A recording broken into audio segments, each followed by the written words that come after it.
neurodivergent, recovering people pleaser, overachiever, overfunctioner. I want to share one of my most helpful regulating tools. Also, I tend to be a language and information person, and I can use information to disconnect from myself, or I can use information to regulate and begin to connect from the neck down. No matter how much I study psychology, and have been studying psychology since I was 15, literally started out my college degree with psychology. No matter how much information I know, there's the experience of my head and the experience of my body.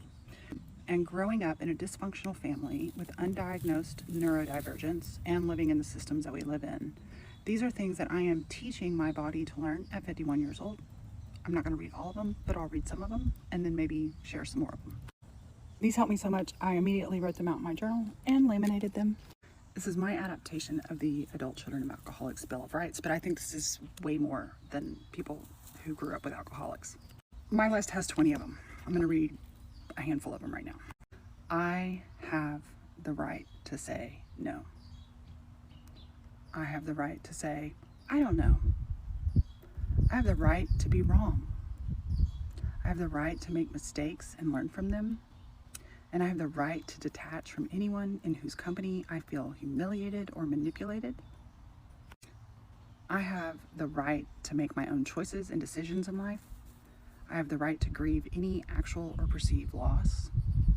I have the right to feel all my feelings. And that gets me to number 8, and I'm going to pause right there. I have the right to feel all my feelings.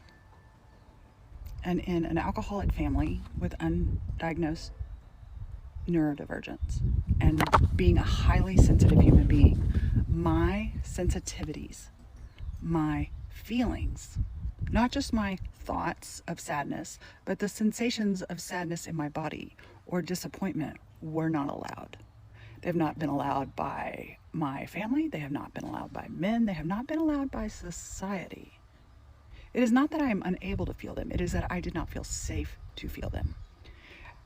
I could think them, but I am now learning the distinction between I have the right to feel all my feelings. My body is safe experiencing the sensation of disappointment, of sadness, of loneliness. Holy fucking shit.